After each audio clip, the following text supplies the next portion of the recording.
उपलब्ध रहना बंद कर दो, बदल जाओगे। मनुष्य का सबसे बड़ा भ्रम यही है कि जितना वह दूसरों के लिए उपलब्ध रहेगा उतना वह मूल्यवान बन जाएगा। लेकिन सच्चाई यह है कि जितना तुम उपलब्ध रहते हो उतना ही लोग तुम्हें साधन समझने लगते हैं, इंसान नहीं। लोग तुम्हारे समय को अपना हक समझ लेते हैं, तुम्हारी ऊर्जा को अपनी जेब, तुम्हारी भावनाओं को खिलौना और तुम्हारी उपस्थिति को मुफ्त सेवा की तरह।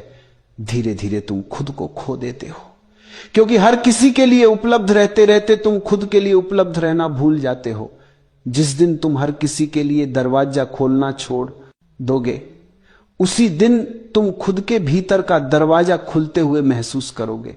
लोग जो हमेशा उपलब्ध रहते हैं वे सबसे ज्यादा थकते हैं, सबसे ज्यादा टूटते हैं और सबसे ज्यादा इस्तेमाल किए जाते हैं। दुनिया कभी किसी को नहीं कहती कि बस तुमने काफी दिया। दुनिया लेने में थकती नहीं, इंसान देने में थक जाता है, क्योंकि दुनिया वही चीज गंभीरता से लेती है जो दुर्लभ हो, जो हर समय उपलब्ध हो। वो धीरे धीरे लोगों की प्राथमिकता से भी हट जाता है। तुम सोचते हो कि उपलब्ध रहकर लोग तुम्हें पसंद करेंगे, लेकिन सच उल्टा है। बहुत ज्यादा उपलब्ध रहो, लोग तुम्हें हल्का समझने लगते हैं। जितनी आसानी से तुम मिल जाते हो उतनी ही आसानी से लोग तुम्हें भुला देते हैं। उपलब्ध रहने का नशा बड़ा खतरनाक है। स्वीकृति का नशा, जरूरी महसूस होने का नशा, दूसरों को खुश करने का नशा, यह नशा आत्मा को जला देता है।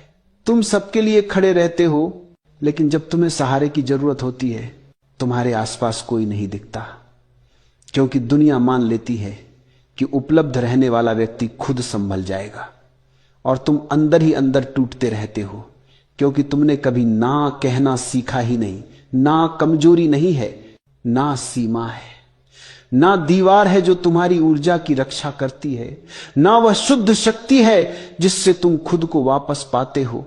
जो व्यक्ति ना नहीं कह पाता वह दुनिया का भार उठाते उठाते खुद को भूल जाता है। जब तुम लोगों के लिए कम उपलब्ध होते हो तुम अपने लिए ज्यादा होते हो। तुम उन लोगों को पहचानने लगते हो जो तुम्हें सिर्फ इस्तेमाल करते थे, और उन लोगों को भी जो सच में तुम्हें समझते हैं।